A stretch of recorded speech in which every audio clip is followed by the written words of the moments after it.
Hello friends, welcome back to my channel. मैं हूं आपकी फ्रेंड वर्षा। फ्रेंड्स, आज की इस वीडियो में हम बात करेंगे इकोनॉमिक्स के कुछ बेस्ट क्वेश्चंस की। आज के क्वेश्चंस हम 1 से लेके 25 तक डिस्कस करेंगे और रिमेनिंग क्वेश्चंस हम अपने सेकंड पार्ट में डिस्कस करेंगे।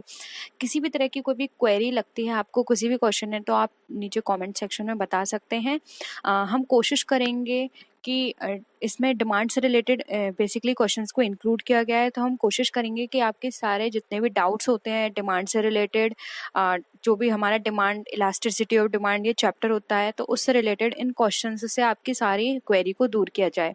फिर भी कोई और आपको डाउट लगता है तो कमेंट सेक्शन में आप पूछ सकते हैं। तो वीडियो को स्टार्ट करते हैं। वीडियो पसंद आए तो वीडियो को लाइक कीजिए, फ्रेंड्स का शेयर कीजिए। किसी भी तरह की कोई भी क्वेरी हो तो प्लीज़ ज़रूर बताइएगा। तो चलिए फ्रेंड्स, आज के इस वीडियो को स्टार्ट करते हैं।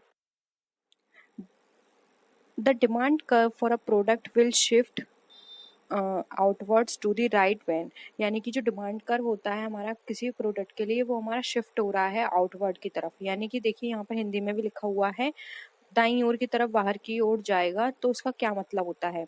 The price of a substitute goods rise, यानी कि जो हमारा जो उसी की जैसा जो स्थानापन अच्छे मूल्य का, जिसको हिंदी में यहाँ पर लिखा गया है, यानी कि उस सिमिलर प्रोडक्ट जो है उसके प्राइस में वो राइस हो जाएगा उसका प्राइस। या फिर कंज्यूमर इनकम फॉल, कंज्यूमर की जो इनकम है डाउन होने पर होगा ऐसा। या फिर consumer expect the price of a good fall in the future, या फिर कंज्यूमर एक्सपेक्ट करेगा कि जो प्रोडक्ट है उसका प्राइस फ्यूचर में डाउन हो जाएगा। या फिर the price of the product itself fall, यानी कि जो जिस प्रोडक्ट के लिए यहाँ पर ये शिफ्ट हो रहा है उसी प्रोडक्ट का जो प्राइस है वो अपने आप डाउन हो जाएगा। तो ये किस सिचुएशन में होगा? जब हमारी डिमांड फॉल होगी आउटवर्ड साइड में।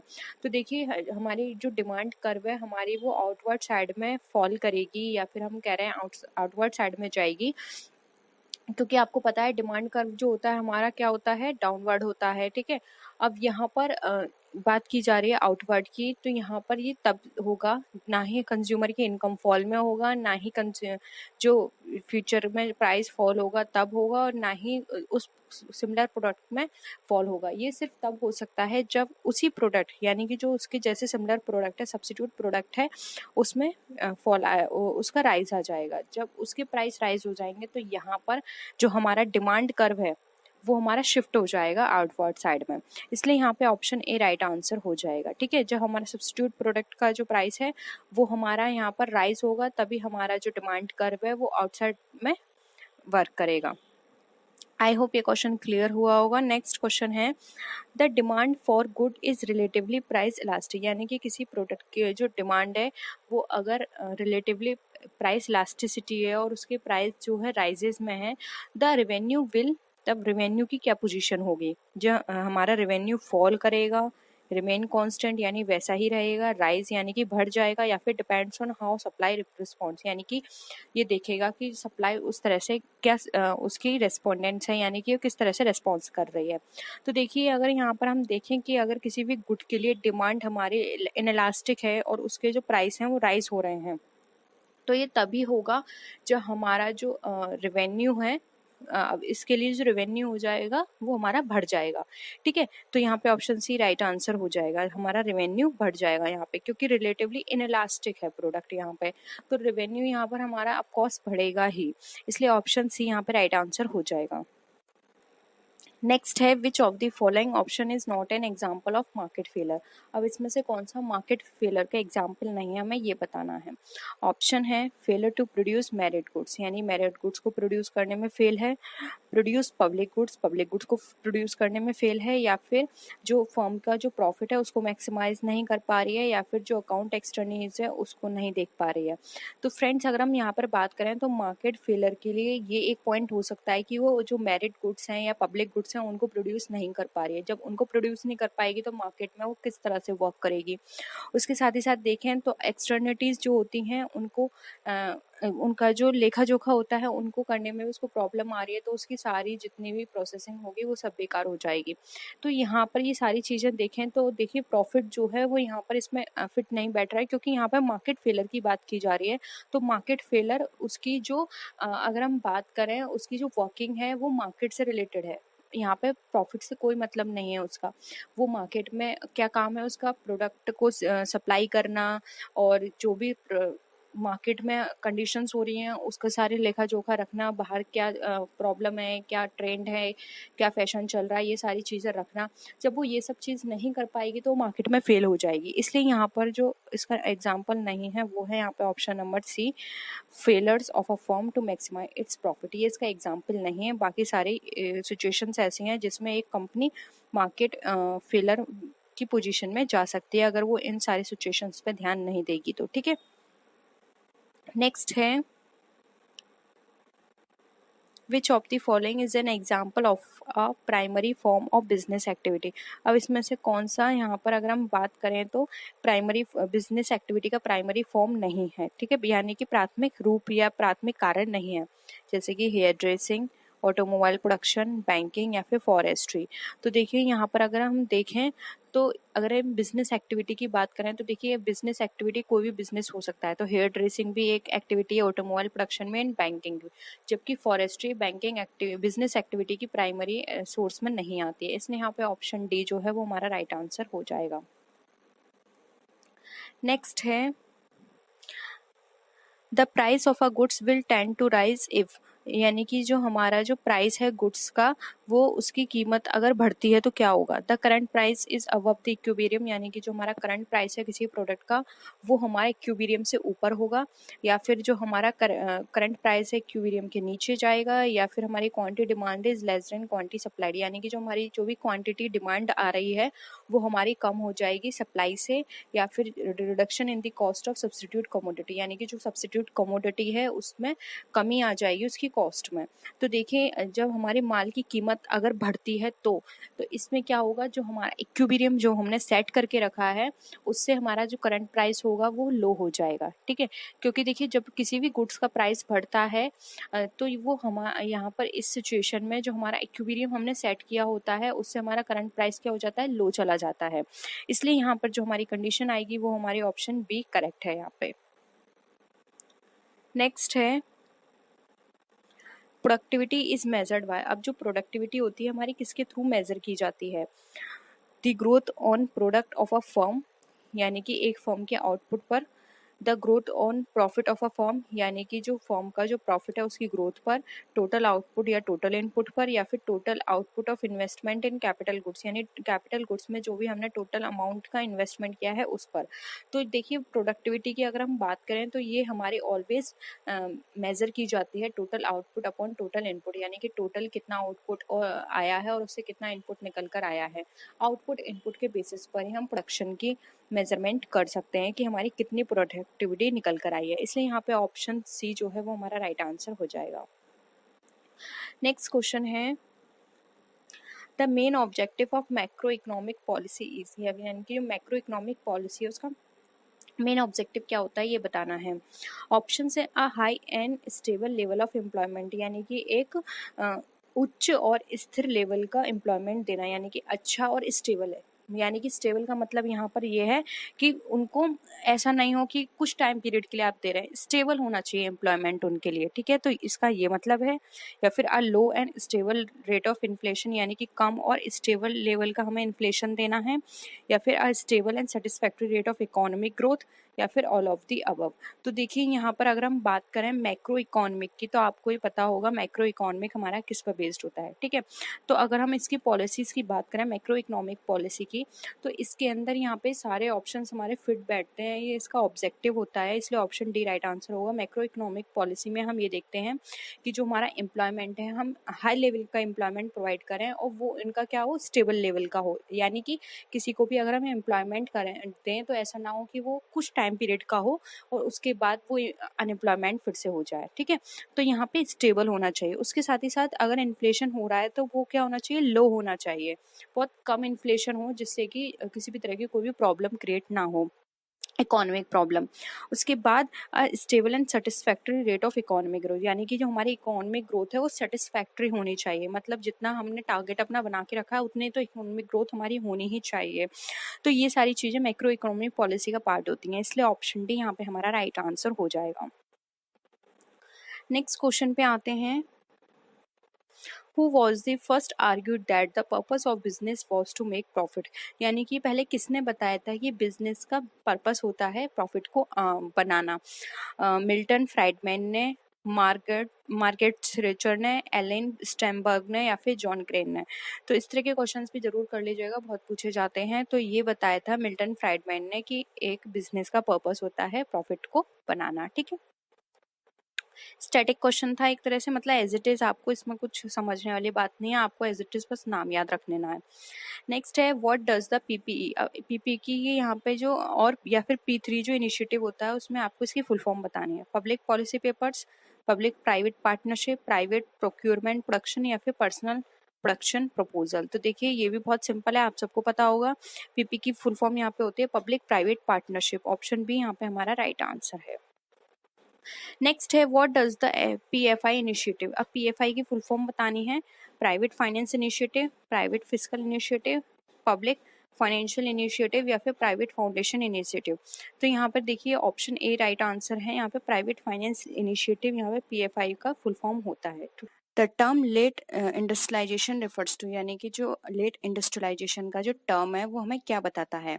ऑप्शंस हैं the need to delay industrialisation because of its threats to the environment, यानी कि पर्यावरण के लिए खतरे के कारण औद्योगिकरण में देरी की आवश्यकता है, ये बताता है। या फिर ये बताता है the problem faced by many developing countries as they seek to catch up to the levels of development of richer economy, यानी कि बहुत सारी ऐसी डेवलप कंट्रीज हैं जो कि प्रॉब्लम फेस कर रही हैं जो भी रिचर कंट्रीज हैं उनके लेवल पर आने में। थर्ड ऑप्शन है the believe that it is too late for many countries to industrialise, यानी कि ये विश्वास किया जाता है, ये सोचा जाता है कि बहुत सारी कंट्रीज इंडस्ट्रियलाइजेशन के लिए लेट हो गई हैं।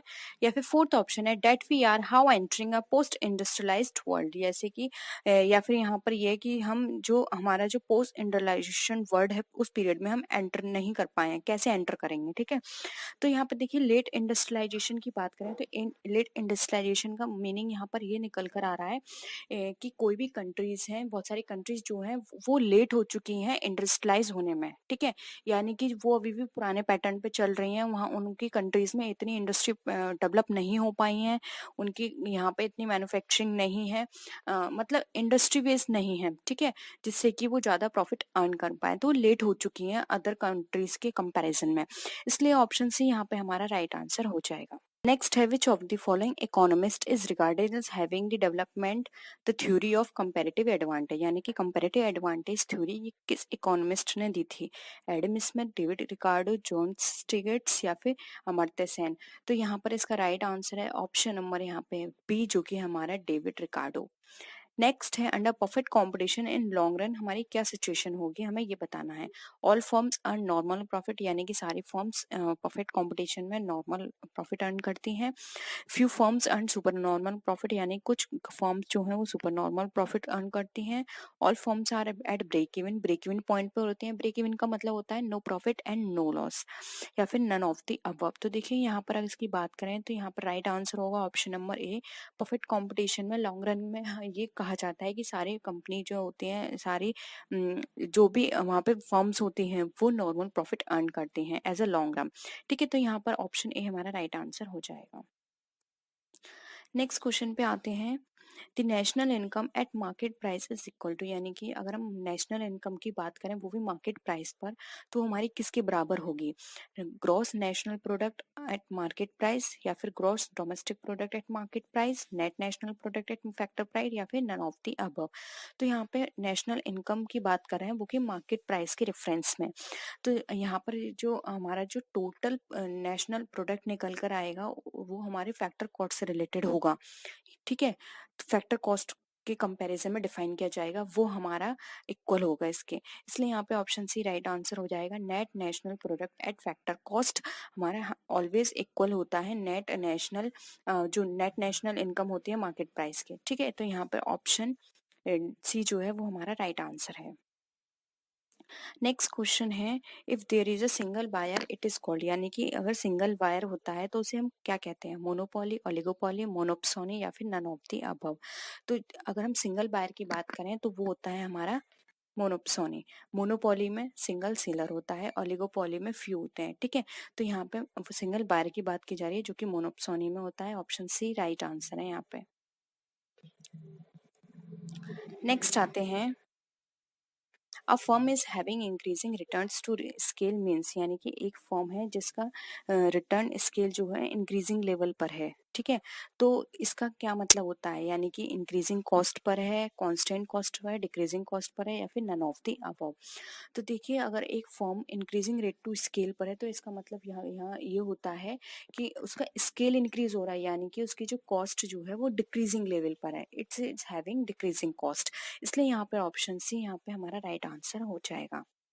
नेक्स्ट है, production can be measured in terms of which of the following, यानी कि जो हमारे प्रोडक्शन होता है वो हमारा किस टर्म्स में मेजर किया जाता है। Total productivity, marginal productivity, average productivity, या फिर ऑल ऑफ द अबव। तो प्रोडक्शन की बात करें तो यहाँ पर देखिए इसका राइट आंसर हो जाएगा ऑप्शन नंबर डी। हम प्रोडक्शन को अपने टोटल प्रोडक्टिविटी के बेसिस पर भी चेक कर सकते हैं, मेजर कर सकते हैं, मार्जिनल और एवरेज के बेसिस पर भी। तो ये तीनों ही मेजर टू एक तरह से हम बोल सकते हैं पैरामीटर्स होते हैं जिनके बेसिस पर हम अपने प्रोडक्शन को चेक कर सकते हैं। राइट आंसर है डी। नेक्स्ट है, which is not covered under the scope of managerial economics। Managerial economics के अंदर कौन सा कवर नहीं किया जाता, हमें ये बताना है। Profit management, accounting theory, pricing policy, या फिर प्रोडक्ट एनालिसिस। तो देखिए यहाँ पर बात की जा रही है मैनेजरियल इकोनॉमिक्स के अंदर की। तो यहाँ पे इसका राइट आंसर हो जाएगा ऑप्शन नंबर बी, जो कि हमारा अकाउंटिंग थ्योरी। अकाउंटिंग थ्योरी हमारा मैनेजमेंट का पार्ट नहीं है, जबकि प्रॉफिट मैनेजमेंट हमारा मैनेजरियल पार्ट है। प्राइसिंग पॉलिसी देखना मैनेजरियल पार्ट है, या और प्रोडक्शन एनालिसिस करना भी मैनेजरियल इकोनॉमिक्स का पार्ट है, जबकि अकाउंटिंग थ्योरी हमारे अकाउंटिंग का पार्ट होता है, ठीक है। तो ये सारा यहाँ पे ऑप्शन बी जो है वो यहाँ पे इस पे लाइन नहीं कर रहा है। नेक्स्ट है, डिमांड एनालिसिस इंक्लूड, यानी कि जो डिमांड एनालिसिस होती है उसमें क्या चीज़ इंक्लूड की जाती है। Demand forecasting, demand elasticity study, indifference curve analysis, या फिर ऑल ऑफ द अबव। तो देखिए यहाँ पर इसका राइट आंसर हो जाएगा option number D. Demand analysis के अंदर हम फोरकास्टिंग भी करते हैं, इलास्टिसिटी की स्टडी भी देखते हैं कि कौन सा प्रोडक्ट कितना इलास्टिसिटी है उसकी, यानी कि कौन सा प्रोडक्ट प्राइस से कितना वेरी कर रहा है, ठीक है, कितना उस पर इफेक्ट पड़ता है। इंडिफरेंस कर्व एनालिसिस भी हम इसके अंदर चेक करते हैं। ये सारी चीजें हमारे डिमांड एनालिसिस के अंदर आती हैं, इसलिए ऑप्शन डी राइट आंसर हो जाएगा। आई होप यहाँ तक आपको सारी चीजें क्लियर होंगी। नेक्स्ट है, लॉ ऑफ डिमांड इम्प्लाइज। अब जो लॉ ऑफ डिमांड है वो हमें क्या बताता है, बहुत सिंपल है, आप इस सबको बता सकते हैं। qualitative relationship between demand and supply, quantitative relationship between price and demand, quantitative relationship between price and demand, या फिर quantitative relationship demand between demand and supply. तो देखिए यहाँ पर लॉ ऑफ डिमांड की बात की जा रही है, याद रखना है यहाँ पे फ्रेंड्स आप। तो देखिए लॉ ऑफ डिमांड की बात करें तो एक क्वालिटेटिव रिलेशनशिप होता है हमारा बिटवीन प्राइस एंड डिमांड के बीच में, ठीक है। तो यहाँ पे ऑप्शन बी जो है वो हमारा राइट आंसर हो जाएगा, लॉ ऑफ डिमांड। और अगर इसके बाद ये तो हमारा हो गया लॉ ऑफ डिमांड, अगर हम इलास्टिसिटी ऑफ डिमांड की बात करते तो यहाँ पर आ जाता है हमारा क्वांटिटेटिव, ठीक है। यहाँ पे ऑप्शन बी राइट आंसर हो जाएगा। नेक्स्ट है, which one of these is an exception of law of demand. अब इसमें से कौन सा एक्सेप्शन है लॉ ऑफ डिमांड का। Demonstration effect of goods, given goods, future scarcity of goods, या फिर ऑल ऑफ द अबव। तो देखिए यहाँ पर अगर हम बात करें तो अगर हमने एक्सेप्शन पढ़े हैं आप लोगों ने लॉ ऑफ डिमांड के, तो देखिए डिमॉन्स्ट्रेशन भी बात करता है लॉ ऑफ डिमांड के एक्सेप्शन, गिवन गुड्स भी बात करता है, and future scarcity of goods भी इसके अंतर्गत आता है, ठीक है। इन सब का आपको पता होगा कि डेमोन्स्ट्रेशन गुड्स इफेक्ट में क्या चीज़ें हैं, गिवन गुड्स में क्या है, and future scarcity of goods में क्या है। तो ये एक्सेप्शंस होते हैं जो कि लॉ ऑफ डिमांड जो होता है उस पर इसका कोई भी इफेक्ट नहीं पड़ता है, इसलिए ऑप्शन डी यहाँ पे हमारा राइट आंसर हो जाएगा। नेक्स्ट क्वेश्चन है, elasticity of demand is based on which of the following factors. अब जो इलास्टिसिटी ऑफ डिमांड है वो हमारी कौन से फैक्टर्स पे बेस्ड होती है। Range of substituted available, joint demand, proportion of income spent on commodity, या फिर ऑल ऑफ द अबव। तो देखिए यहाँ पर अगर हम बात करें इसके इफ़ेक्ट की, तो देखिए और ये सारे ही फैक्टर्स जो हैं हमारे, ये सारे ही हमें इफ़ेक्ट करते हैं डिमांड के, क्योंकि देखिए हमारे अगर हमारे सब्स्टिट्यूट अवेलेबल है, जो भी हम प्रोडक्ट कर रहे हैं अगर उसका प्राइस हाई हो गया है और उसका सब्स्टिट्यूट अवेलेबल है, तो हम उसको नहीं खरीदेंगे। तो ये क्या हो गया, एक्सेप्शन हो गया। ये क्या है, वहाँ पर इलास्टिसिटी डिमांड पे इफ़ेक्ट पड़ रहा है। सेम उसी तरह से अगर जॉइंट डिमांड है, अगर एक प्रोडक्ट की डिमांड इंक्रीज हो रही है, तो उसके साथ जो उसका दूसरा प्रोडक्ट होगा जो उसके साथ जॉइंट में है, हम उसको भी कोई परचेस नहीं करेगा। ये भी इफेक्ट कर गया। थर्ड है प्रोपोर्शन ऑफ इनकम स्पेंड। अब ये डिपेंड करता है कि इनकम का कितना प्रोपोर्शन आपको स्पेंड करना है। हो सकता है कि कोई पर्सन ऐसा है जो कि अपनी इनकम का सिर्फ 30% खर्च करता है, ठीक है। अब उसकी इनकम इंक्रीज हो रही है, तो उस इंक्रीज इनकम का 30% नहीं, वो पहले जितना खर्च करता था अभी भी वो उतना ही खर्च करता है, ठीक है। तो यहाँ पर क्या होगा, वो जितना खर्च करता है उस प्रोपोर्शन पर डिपेंड करता है। तो ये कुछ फैक्टर्स होते हैं जो कि इफेक्ट कर जाते हैं इलास्टिसिटी ऑफ डिमांड को। इसलिए ऑप्शन डी यहाँ पे राइट आंसर हो जाएगा। नेक्स्ट क्वेश्चन है, which one of the following is not the function of a managerial economist. अब इसमें से कौन सा मैनेजरियल इकोनॉमिस्ट का फंक्शन नहीं है। Industrial market research, determining rate of interest in money market, capital budgeting या फिर इन्वेस्टमेंट एनालिसिस। तो देखिए यहाँ पर अगर हम बात करें तो ऑप्शन बी जो है, determining rate of interest in money market, ये इसका पार्ट नहीं है। जबकि हमारा इंडस्ट्रियल मार्केट रिसर्च देखना, कैपिटल बजटिंग, इन्वेस्टमेंट एनालिसिस, ये सारे मैनेजमेंट के पार्ट आ जाता है। इसलिए ऑप्शन बी हमारा राइट आंसर हो जाएगा। Determining rate of interest in money market, ये हमारा फाइनेंस का पार्ट हो जाएगा, ठीक है। तो यहाँ पे ऑप्शन बी राइट आंसर होगा। नेक्स्ट क्वेश्चन है, which one is not a type of demand. अब इसमें से कौन सा हमारा जो डिमांड की टाइप्स नहीं है। Price demand, derive demand, supply demand या फिर जॉइंट डिमांड। तो देखिए यहाँ पर प्राइस डिमांड, डिराइव डिमांड और जॉइंट डिमांड, ये तीनों पार्ट हैं, जबकि सप्लाई डिमांड हमारा टाइप ऑफ डिमांड में नहीं आता। तो ऑप्शन सी राइट आंसर हो जाएगा। नेक्स्ट है, which is not the type of elasticity of demand. अब इलास्टिसिटी ऑफ डिमांड में कौन सा इसका टाइप नहीं है। Price elasticity, income elasticity, supply elasticity या फिर एडवर्टाइजिंग इलास्टिसिटी। तो आपने टाइप्स ऑफ इलास्टिसिटी पढ़ी होगी, कितने टाइप्स की हमारे इलास्टिसिटी ऑफ डिमांड है। तो देखिए उसमें से अगर हम बात करें तो हमने इसके अंदर प्राइस पढ़ी है, इनकम पढ़ी है और एडवर्टाइजिंग पढ़ी है। सप्लाई इलास्टिसिटी नहीं होती है, इसलिए ऑप्शन सी यहाँ पर भी राइट आंसर हो जाएगा। तो ये थे हमारे आज का प्रैक्टिस सेट। आई होप आपको वीडियो पसंद आया होगा। वीडियो पसंद आए तो वीडियो को लाइक कीजिए, फ्रेंड्स के शेयर कीजिए, और किसी भी तरह की कोई भी क्वेरी हो तो प्लीज़ ज़रूर बताइएगा। नेक्स्ट वीडियो में फिर मिलते हैं और भी अच्छी वीडियोज़ के साथ। तब तक के लिए टेक केयर, बाय बाय।